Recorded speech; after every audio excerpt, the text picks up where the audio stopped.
저희를 사랑하시는 하나님 아버지, 오늘도 이 안식일을 기억하여 이 성전에 모이게 해주심에 감사드리옵나이다. 하나님 아버지, 이 시간 또 여러 가지 어려움으로 인해 함께하지 못한 주의 백성들이 있습니다. 하나님의 자녀들에게 어려움 없게 하여 주시고 허락하신 시험과 고난일지라도 능히 견디고 이길 수 있는 힘과 용기와 능력을 허락하여 주시옵소서. 아멘. 이 시간 주의 종에게 말씀의 능력을 더하여 주시옵고 저희가 그 말씀에 온전히 순종할 수 있는 믿음을 허락하여 주시옵소서. 이 시간 시작하는 시간부터 끝날 때까지 성령 하나님께서 저희와 함께하여 주시옵기를 간절히 기도드리옵나이다. 아멘.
우리 다 함께 하나님의 말씀을 먼저 보도록 하겠습니다.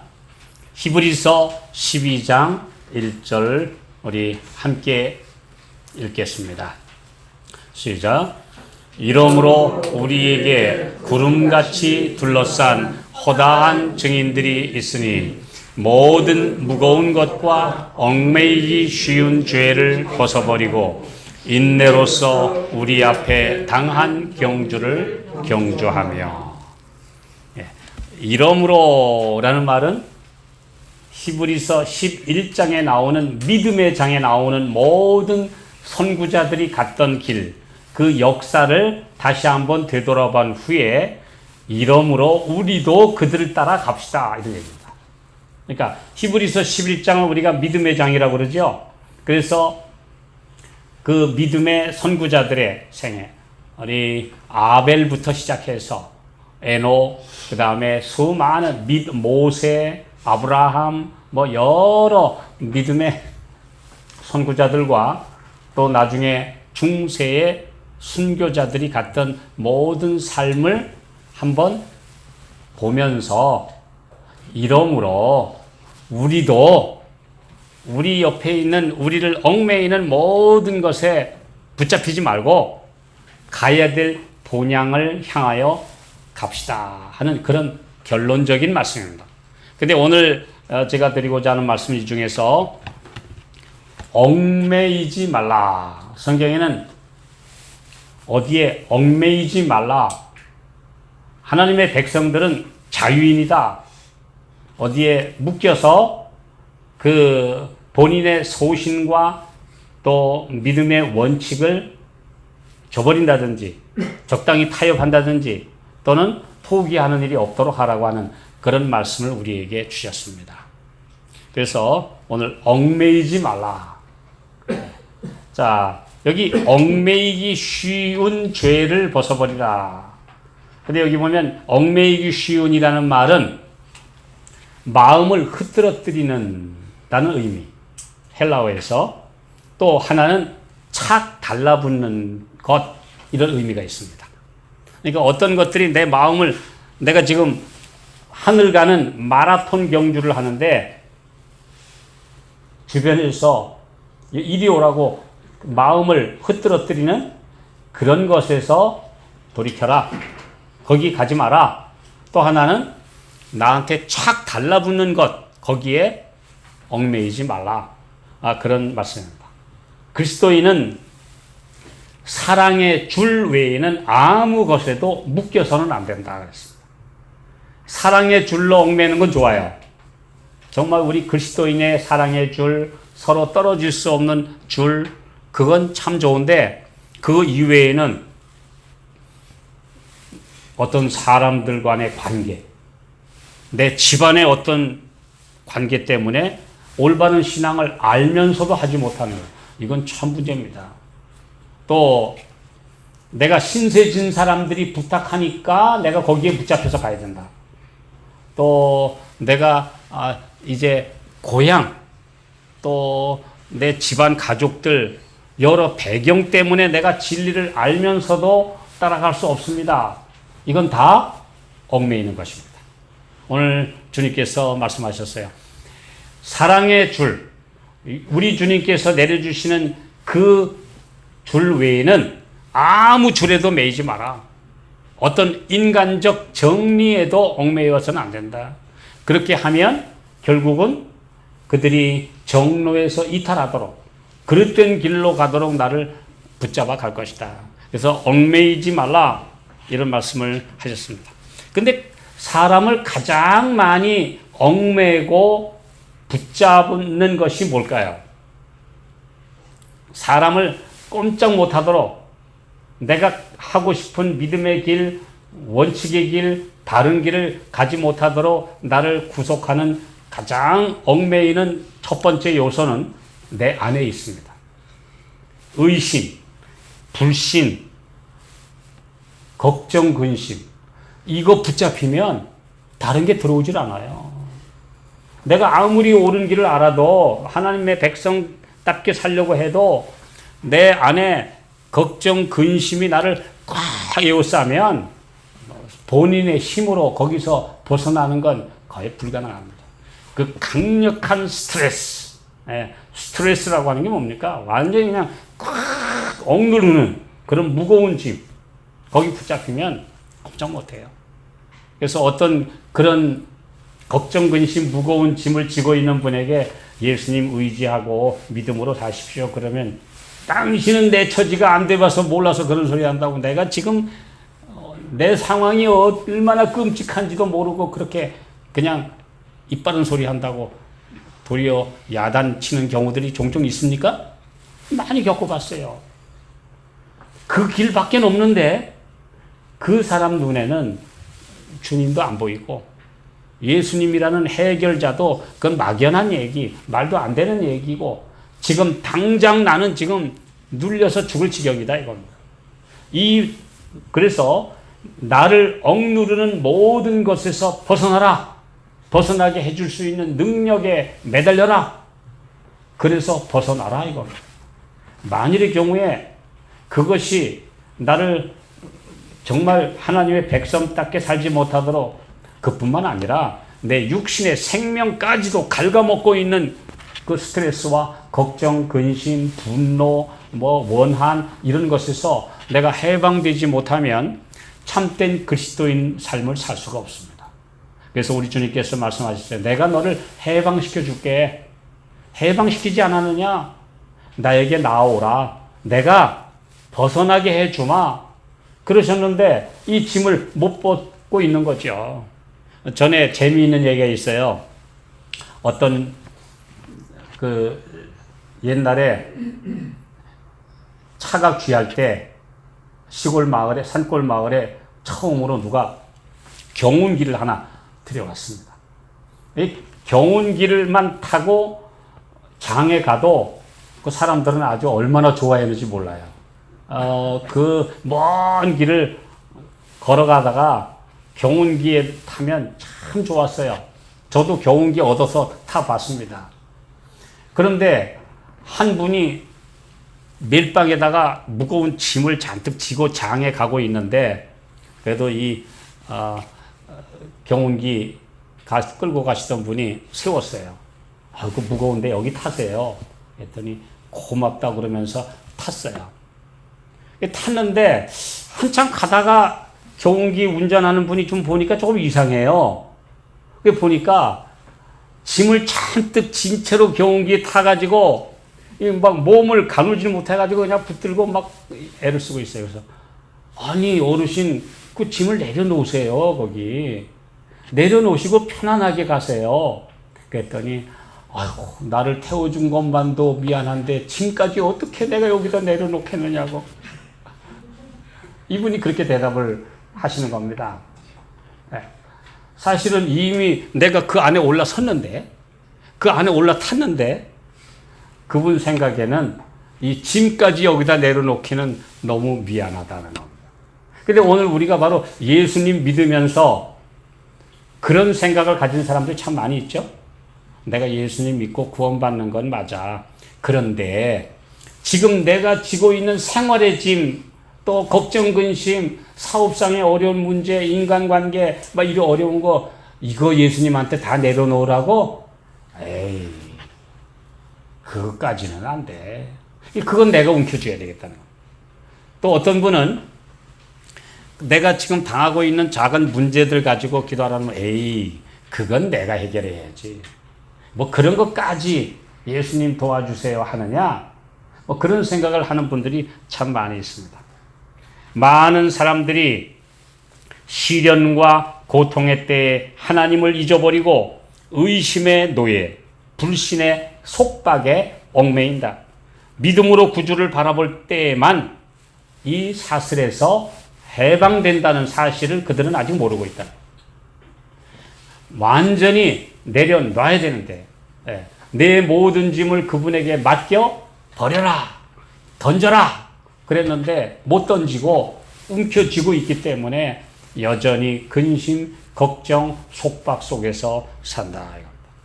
그 다음 이제 우리가 두 번째로 많이 매이는 그 얽매이는 게 환경이죠. 환경. 참 지금도요. 하루 1달러 미만으로 살아가는 사람이 전 세계 인구의 4분의 1이라고 합니다. 전 세계 4분의 1의 인구가 아직도 하루 1달러 미만으로 살아간다. 불과 1,000원 정도 미만으로 겨우 그냥 죽지 못해 살아가는 사람들.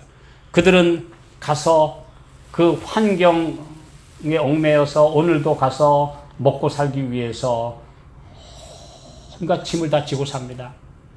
가장으로서 또는 가족들을 부양해야 될 어떤 의무, 또 여러 가지 지금 짐 때문에.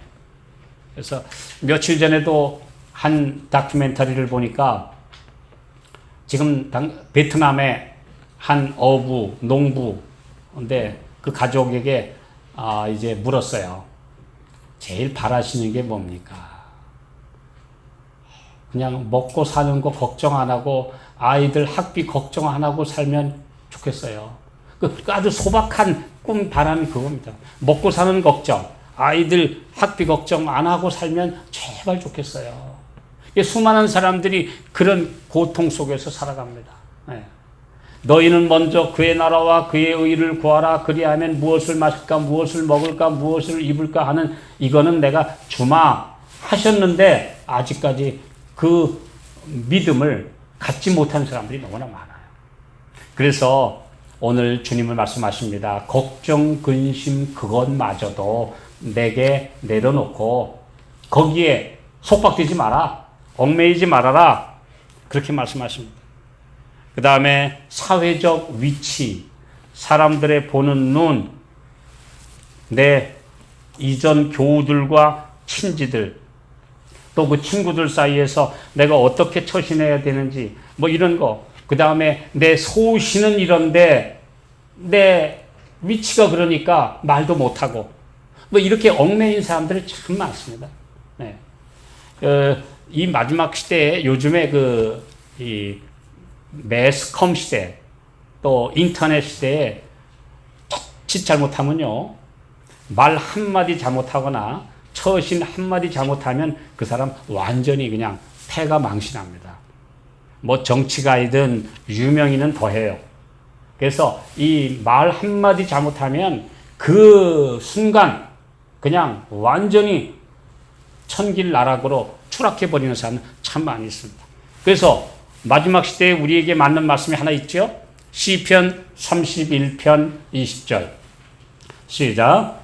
주께서 저희를 주의 은밀한 곳에 숨기사 사람의 꾀에서 벗어나게 하시고 비밀이 장막에 감추사 구설의 다툼에서 면하게 하시리이다. 구설의 다툼이 뭡니까? 구설, 입구자, 혀설자입니다. 그러니까 혀의 다툼에서 strife of tongues, 우리 말하는 곤란한 것에서 벗어나게 하시리이다. 근데 오늘날 하나님의 백성들이 자칫 잘못하면 이 말에 얽매여서 거두어 담지도 못하고 그 말한 것 때문에 친하던 사이에도 완전히 등지고 갈라지고 완전히 그냥 적을 맺고 그렇게 살아가는 사람들 참 많이 있어요. 오늘 하나님의 백성들, 그래서 시편 141편 2절에 보면 오 주님이여 제 입에 파수꾼을 세워주셔서 오늘 내 입술의 문을 지켜주십시오 라고 기도한다고 했습니다. 근데 잘못하면 그 생각 없이 말한 그 말 한마디 때문에 완전히 그냥 패가 망신하고 잡혀버려요. 또 그 나하고 친했던 이전 사람들과 원수가 되는 사람들까지 참 많이 있어요. 네. 전에 제가 한 이야기를 들어보니까 어떤 목사님이 악의 없이 한 말인데 어떤 집을 갔는데 이제 교회에 좀 인도하려고 하는 그런 분 집에 갔는데 집수리를 잘했어요. 집을 참 잘 고치셨네. 이제는 사람만 새로 되면 되겠네. 그건 좋은 말인데 그 말 한마디 했다가 그분 완전히 그 집과 원수가 됐어요. 내가 어때서 뭐가 새로 고쳐야 된단 말이냐? 근데 사실 맞는 말인데요. 그렇죠? 예수 믿고 새 사람 돼야 되잖아요. 근데 이 사람은 자기가 새로 거듭나야 되고 새로 집을 수리하듯이 집을 개조하듯이 새 사람이 돼야 된다는 그 말 한마디에 그대로 그냥 그 목사님과 원수를 맺고 말았어요. 제가 나중에 오랜 후에 그 집을 방문했는데 지금까지 그 화가 안 풀렸어요. 나는 이 지방에서 잘 살았다고, 깨끗하게 살았고 남한테 해 안 끼치고 살았고 나는 이만하면 의롭고 선한 사람인데 뭘 날더러 집 개조하듯이 새로 개조해야 된다고? 분노하는 것입니다. 예수님의 말씀 맞지 않아요? 거듭나지 않으면 하나님 나라를 볼 수 없다네요. 근데도 많은 사람들이 그런 사소한 말 가지고 완전히 그냥 빗나갑니다.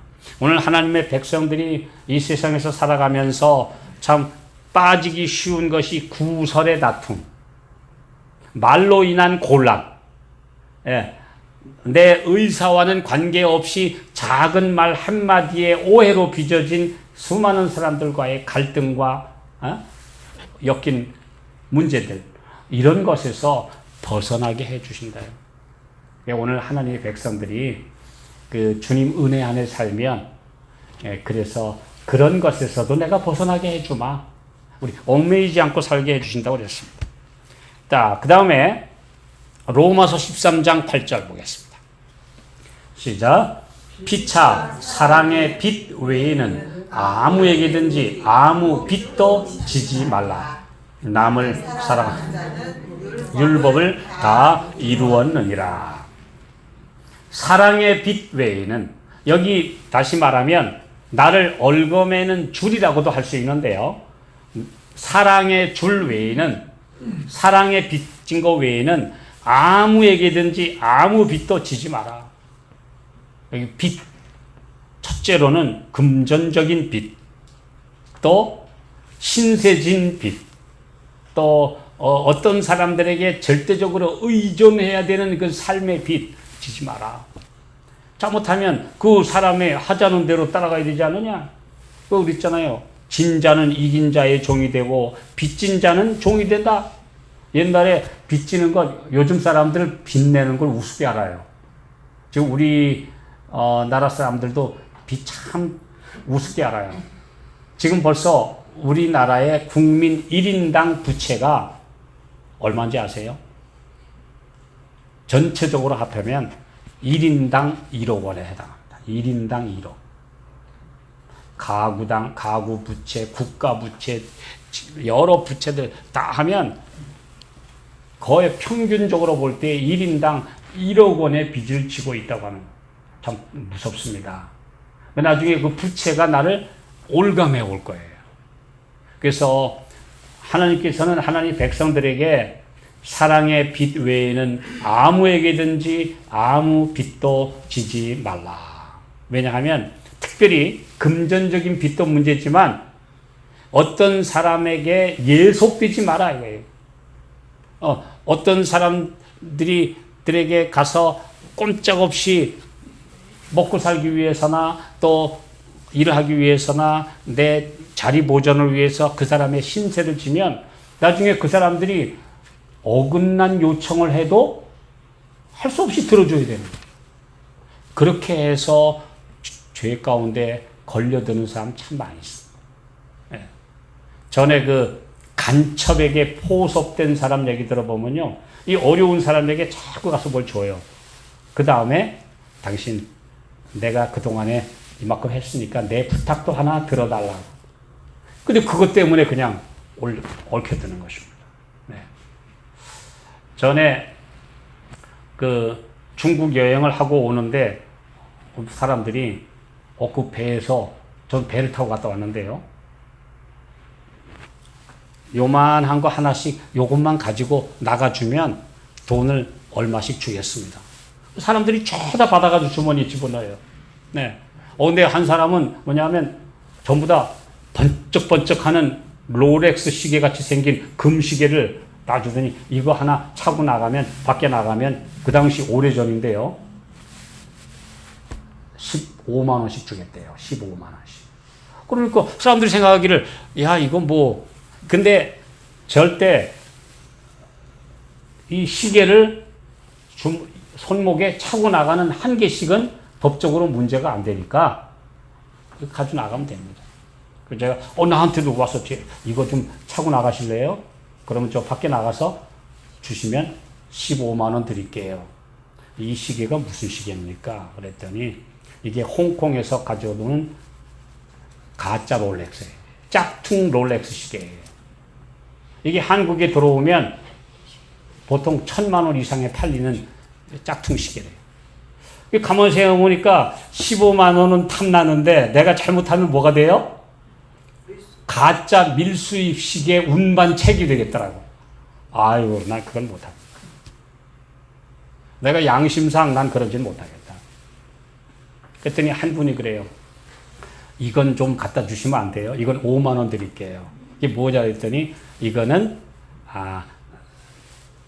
산양 산삼인데 장례삼, 그 당시에 장례삼인데 요거는 1인당 얼마씩 먹는 거니까 가져가셔도 아무 문제가 없어요. 글쎄요. 뭐 그럼 주머니에 넣고 가져가면 되겠죠. 그래서 그냥 받았어요.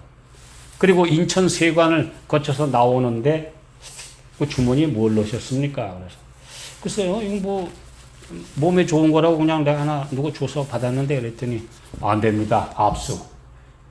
그거 뺏겼어요. 그래서 날라주지도 못하고 그냥 나왔어요. 네. 제가 오래전에 그 경험이 있습니다. 이게 오늘날 작은 이익 때문에 잘못하면 밀수 공범이 될 수가 있어요. 네. 가짜 시계 유통시키는 운반책이 될 수도 있다는 거 내가 이거 작은 이익 때문에 오늘 내가 그 준다는 그 현금 그거 탐이 나서 그건 잘못하면 가짜 롤렉스 시계 그냥 날라준 사람이 되고 말겠구나. 오늘 세상에 그렇게 해서 작은 이익 때문에 누구의 부탁 때문에 또 누구 인간관계 때문에 그래서 법에 어긋난 일을 하고 결국은 심판을 받는 경우가 얼마나 많은지 모릅니다. 그래서 사랑의 빛 외에는 누구에게 예속되지 마라. 예, 사랑으로 예속되지 마라. 심지어 하나님의 백성들 사이에 어떤 분이 와가지고 보증 좀 서주세요. 그럼 어떻게 해야 돼요? 내가 그분에게 보증을 써서 그분이 혹시 잘못돼서 손해를 보고 못 받는다 해도 내가 원망하지 않을 마음이 있으면 주시면 돼요.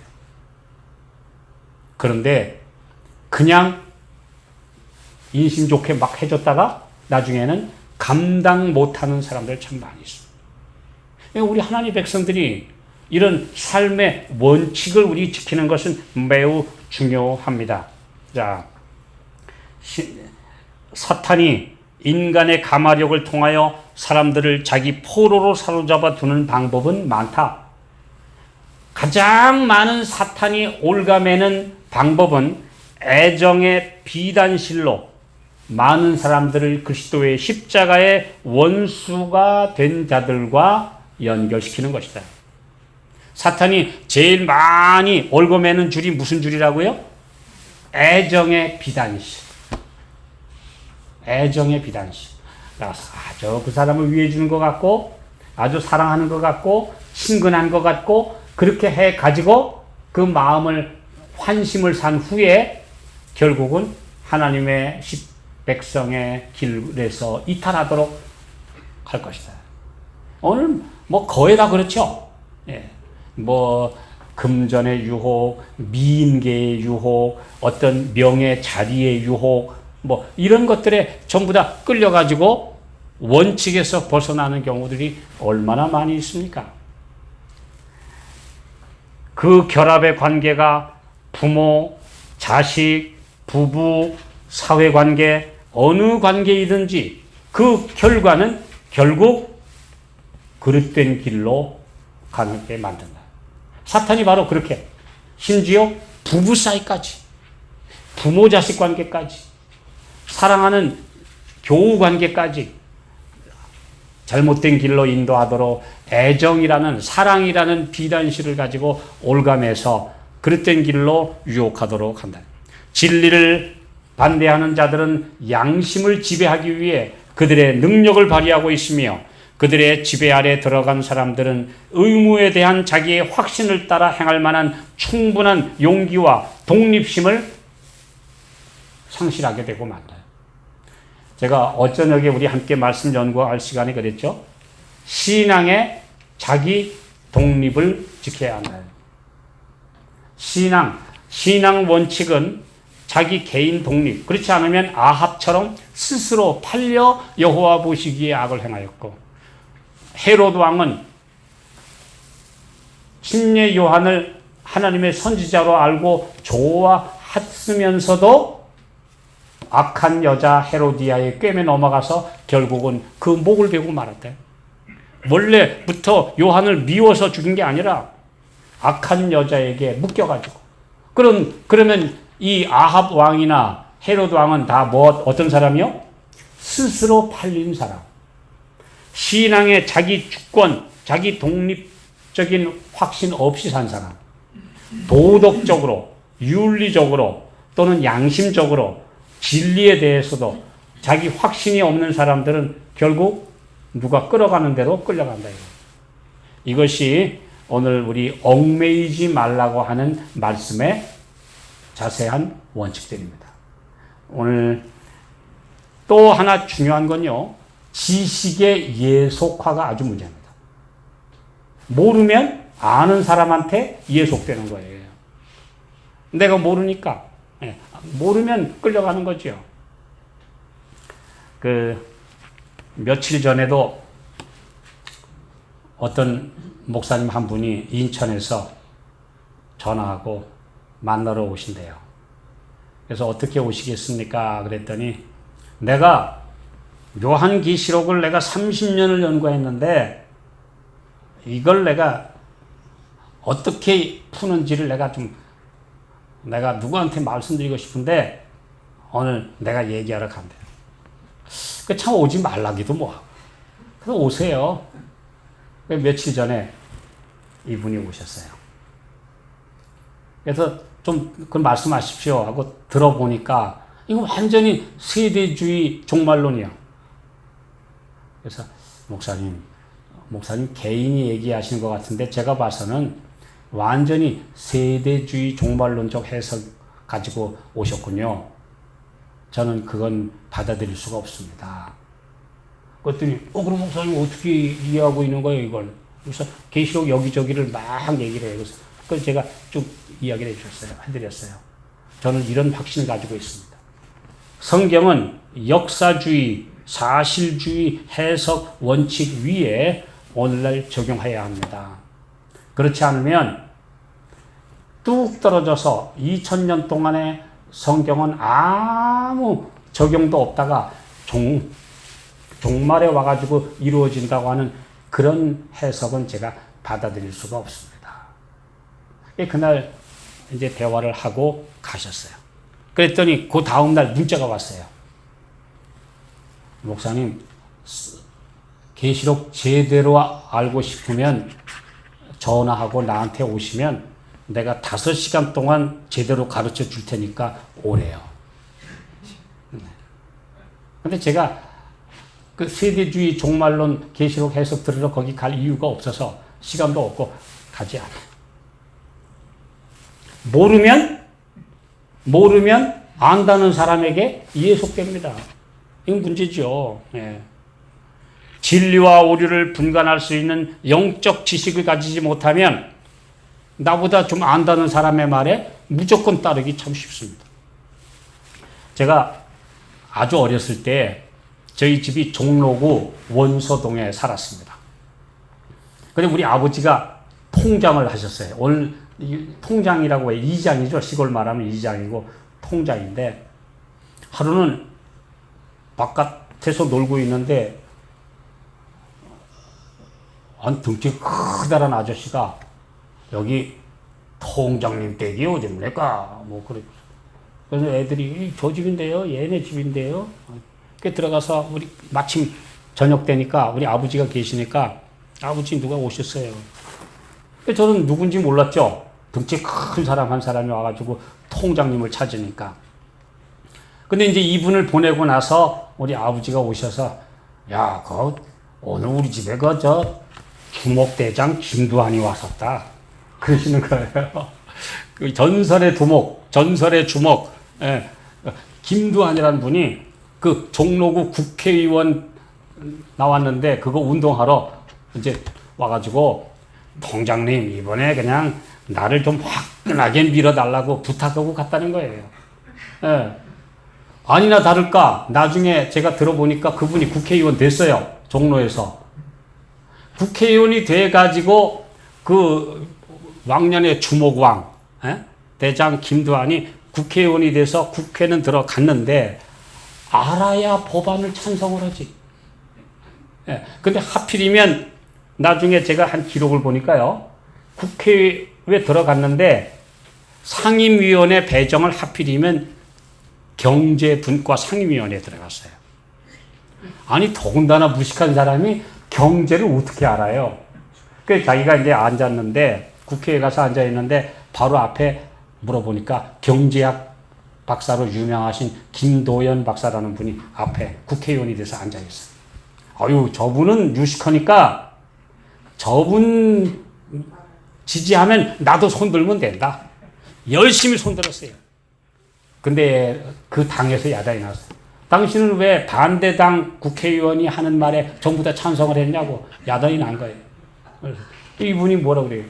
아니 내가 알아야지.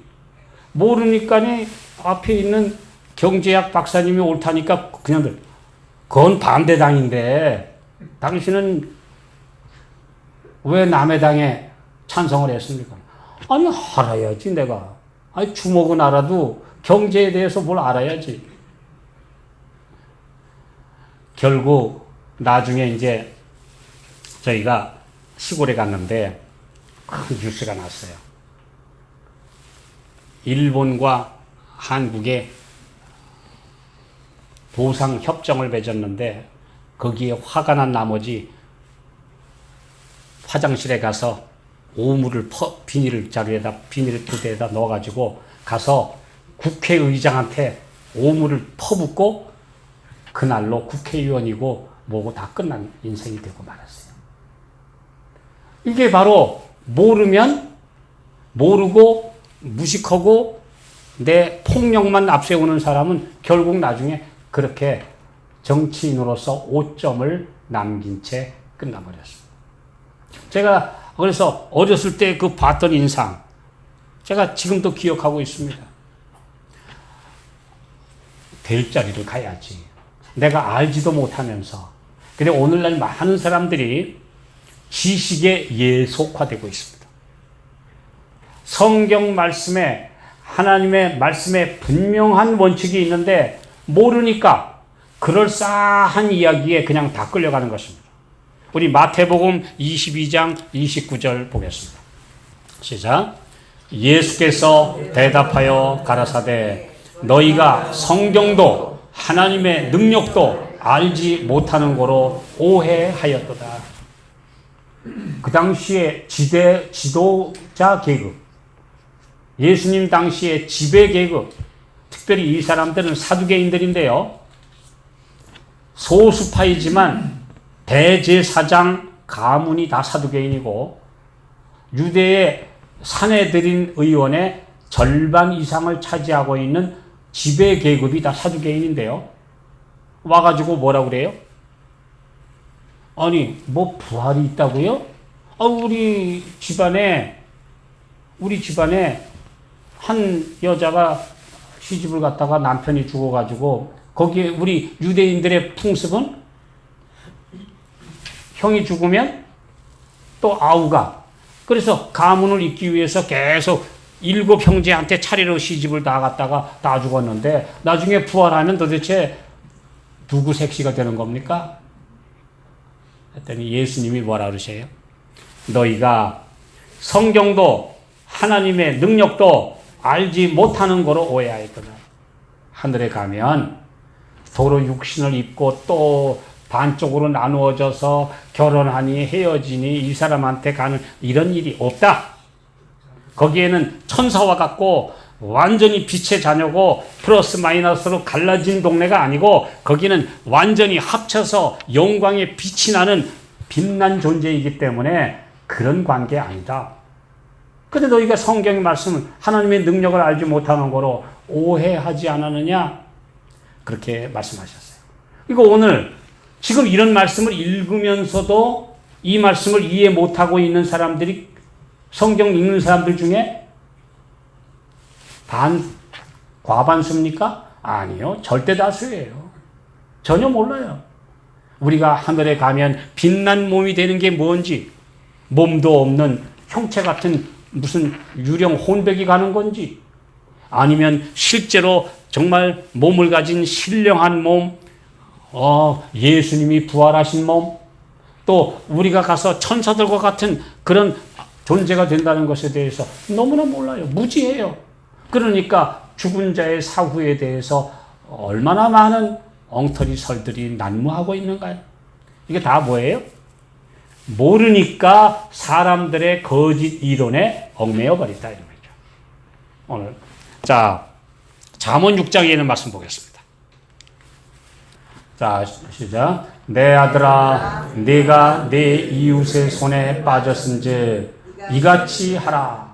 너는 곧 가서 겸손히 내 이웃에게 간구하여 스스로 구원하되. 만약에 그대가 이웃의 보증이 돼가지고 얽혔으면 빨리 벗어나라는 겁니다. 네. 함부로 보증 서지 마라. 네. 함부로 내가 감당 못할 보증을 서가지고 나중에 묶이지 마라. 여기 보면 아주 겸손히 벗어나라. 내 눈으로 잠들게 하지 말고 눈꺼풀로 감기게 하지 말고 노루가 사냥꾼의 손에서 벗어난 것 같이 새가 그물에서 벗어나는 것 같이 벗어나라. 이렇게 권하고 있습니다. 그러니까 얽매이지 말라. 함부로 보증 서고 함부로 도장 찍고 함부로 사인해가지고 이 세상에 그물에 걸려들지 마라. 이렇게 말씀하고 있어요. 그래서 오죽 이런 말씀까지 있어요. 우리는 문둥병, 나병을 피해야 하는 것처럼 빚을 피하라. 이런 말씀까지 있습니다. 왜냐하면 오늘날 이 세상 사람들이 전부 다 부채를 두려워하지 않는 악순환 속에 들어가 있어서 나중에 그냥 꼼짝없이 무너지는 사람들이 너무나 많이 있기 때문에. 자, 그리스도인은 신명기 28장에 있는 말씀처럼 내가 꾸어줄지라도 꾸이지 않을 것이다. 이건 실제적이기도 하고 영적이기도 합니다. 하나님의 백성들은 이 세상에서 얽매여서는 안 돼요. 아주 단순하게 살아야 되고 내 하고 싶은 욕망을 다 절제하고 해서라도 초과 지출, 과다 지출, 부채를 지는 악순환에 빠지지 않도록 그리스도인들은 기도하셔야 돼요. 어려우면 하나님께 맡기고 열심히 살면 하나님께서 부채에서 벗어나게 해주신다는 약속이 있습니다. 오늘 주님의 백성들은 그렇게 살아야 합니다. 특별히 근검절약을 우습게 보는 사람들이 참 많습니다. 소비가 미덕이다. 그래서 이제 오늘날 그냥 남의 돈 우습게 알고 펑펑 쓰다가 나중에는 감당 못할 부채로 옆에 있는 사람들까지 전부 다 그냥 깊은 수렁 속에 빠지게 하는 사람들이 종종 있습니다. 오늘 하나님의 백성들은 빠지지 않도록 해라. 오늘 마지막 시대에 이제 앞으로 경제 위기가 닥칠 텐데 앞으로 하나님의 백성들을 올가놓기 위한 영적, 육적 전쟁이 치열하게 벌어질 텐데 나중에 묶여 있으면 결국 내가 벗어나기 힘들다. 하나님의 백성들은 지금도 가볍게 사는 법을 배우고 또 그 다음에 내 욕망을 억제하는 법을 세우고 내가 무조건 그냥 쓰고 보는 그런 소비의 습관에서 벗어나요. 실질적입니다. 이건 하나님의 말씀 영적인 면뿐 아니라 실제 삶에서도 적용시켜야 될 원칙입니다. 자, 시편 25편 15절 시작. 내 눈이 항상 여호와를 앙망함은 내 발을 그물에서 벗어나게 하실 것입니다. 혹시 내가 지금도 아직 누구한테 얽매인 게 있는가? 내가 아직도 무언가 좀 이렇게 혹시 빚진 게 있는가? 또 혹시 내가 누구한테 신세진 것 때문에 내가 믿음 있게 용감하게 서지 못하는 게 있는가? 아니요. 우리 주님 앞에 가면 나를 그물에서 벗어나게 해 주실 것입니다. 그게 믿음의 사람이에요. 오늘 이 세상에서 오늘 우리 모두는 가볍게 살아야 돼요. 주님이 가라고 그러시면 항상 갈 수 있도록. 만약에 아브라함이 갈대아우르 위해서 사업을 너무 많이 벌려놓고 뭐 빚도 내고 빚도 주고 막 구워주고 많이 얽혀 있으면 우리 주님께서 너는 너의 본토 친척 아비 집을 떠나서 내가 네게 지시할 땅으로 가라 그러면 아브라함이 갈 수 있었겠어요? 주님 가고 싶은데요. 제가 지금요 빚진 것도 많지요. 받을 돈도 많지요. 벌려놓은 일 많지요. 못 가요. 그럼 아브라함은 믿음의 조상 탈락이에요. 아브라함이 어떻게 살았기 때문에? 단순하게 살았기 때문에 가라고 그러시면 가는 거예요. 네. 예수님을 따르는 제자들 단순했어요. 너 나를 따라오너라 그러니까 그냥 간단하게 뭐만 버리면 돼요. 배하고 그물 버리고 그냥 가면 간단했어요. 그런데 만약에 예수님의 제자들이 그 당시에 상류사회나 또는 아주 번영하는 그런 계층에 속해 있으면 예수님 따라오고 그러셔도 못 따라가요. 내가 지금 벌린 사업이 얼만데, 나한테 딸린 식솔이 얼만데, 내가 해결해야 될 문제가 얼만데, 주님 아직 못 가요. 그럼 못 가는 거예요. 그래서 오늘 하나님의 백성들은 단순하게 사시도록 훈련받게 되시기 바랍니다. 네. 그래야 마지막 시련과 어려움이 올 때도 아무 거친 것 없이 주님 가라 그러시면 얼마든지 가고, 주님이 나를 저 외곽 선교지로 보내셔도 가볍게 갈 수 있고, 예. 내가 정말 어려움의 때에 어느 곳에 가라고 해도 가볍게 갈 수 있도록 얽매이지 말라. 붙잡힌 그런 삶을 살지 말라. 이렇게 말씀하고 계시는 것입니다.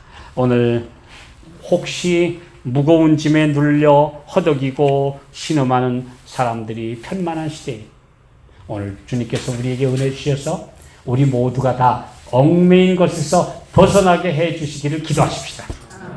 벗어나고 가볍고 그 다음에 누구한테 신세졌기 때문에 나는 원칙대로 못 삽니다. 그런 말 하지 않도록 오늘 예수님 사랑의 주, 우리 성도들에게도 사랑의 줄은 괜찮아요. 사랑의 줄은 괜찮아요. 그거는 우리 사랑으로 하는 건데 뭐. 그러나 하나님의 백성들끼리 사업한다 합시고 서로 계획했다가 깨지고 돈 거래했다가 깨어져서 서로 원수 맺고 이건 하나님의 백성들이 할 짓이 아닙니다. 하나님의 백성들은 가볍고 은혜스럽고 언제든지 주님의 뜻대로 살 수 있는 그런 삶의 스타일, 그런 경제활동, 또 그런 모습으로 살아가야 합니다. 마음의 사슬, 부채의 사슬, 악습의 사슬, 무지와 오해의 사슬, 어려운 처지와 궁핍의 사슬, 주위의 눈을 의식하는 가면과 위선의 사슬 이런 데서 벗어날 수 있도록 우리 주님께서 우리를 해방시켜 주시기를 바랍니다. 아멘. 마지막으로 한 절 읽고 마치겠습니다. 누가복음 5장 11절 시작. 저희가 배들을 육지에 대고 모든 것을 버려두고 예수를 따르니라. 베드로가 예수님 따라가면서도 더러 용돈 벌려고 돈 벌려고 가끔 가다가 고기잡이 했어요. 배운 게 그거니까. 베드로, 야고보, 요한, 안드레 이런 사람들은 어부가 직업이니까. 근데 그 기록에 의하면 예수님의 제자 중에 8사람이 직간접적으로 업에 종사하고 살았다고 합니다. 그러니까 예수님 따라다니다가도 돈 필요하니까 고기 잡아야 돼. 그래서 이제 어느 날 예수님 가서 주무세요. 우리는 오늘 밤에 가서 고기 잡겠습니다. 가서 열심히 근데 고기가 한 마리도 안 잡혀. 예수님이 그날 청중들하고 말씀하시다가 베드로야 여기 그러지 말고 저쪽 깊은 물에 내려가서 그물을 내리라. 선생님 그건 상식이 안 맞아요. 지금 대낮에 깊은 데 가서 그걸 고기들이 전부 다 눈 멀었나요? 지발로 걸려들게? 밤새도록 해도 안 잡혔는데 이 멀건 환한 대낮에 그물을 탁 치면 다 도망가지 거기 걸릴 눈먼 고기가 얼마나 있겠습니까? 할 수 있는데 베드로가 뭐라 그랬어요? 선생님 우리가 밤새도록 수고해도 잡은 게 없지만 말씀에 의지하여 제가 그물을 내리리이다. 안 되는 게 뻔하지만 상식에 안 맞는 그물질이지만 하라고 하시니까 제가 던지겠습니다 하고 탁 던졌더니 고기가 꽉 찼어요. 베드로가 이걸 딱 보는 순간 이분은 인간이 아니다. 사람이 하는 짓이 아니다. 이건 크신 하나님의 종이다. 메시아다. 그러니 내가 시시하게 이거 고기나 주워 담고 있을 때가 안 돼. 그래서 오늘 다 버려두고 이제부터는 내가 전적으로 주님 따르겠습니다. 그래서 그때부터 전업 제자가 됐어요. 그 전에는 부업 제자였고, 왜냐하면 예수님 따라다니다가 밤에는 가서 고기 잡고 이런 생활을 얼마 동안 하다가 누가복음 5장 요 사건 이후에 모든 걸 버려두고 전업 제자, 완전히 예수님의 제자가 됐어요. 이게 성경 이야기입니다. 사실이 오늘 우리 모두가 마지막 분리와 환란이 언제 올지 모르는 시대에 모든 것을 버려두고 따를 수 있는 그런 삶, 그런 믿음, 그리고 항상 이 세상에 어떤 것에 마음 두고 애정 두고 거래 두고 맺히고 묶이고 하는 모든 것에서 벗어나서 우리 주님이 하라고 하시면 언제든지 순종할 수 있고 언제든지 떠날 수 있고 언제든지 따라갈 수 있는 전업 하나님의 자녀들이 되시도록 기도하시기 바랍니다. 우리 주님께서 그렇게 해주셔서 이 세상에 얽매이지 않는 자유로운 사람, 자유로운 영혼을 가진 하나님의 자녀들로 우리 모두를 살게 해 주시기를 바라면서 말씀 마치겠습니다.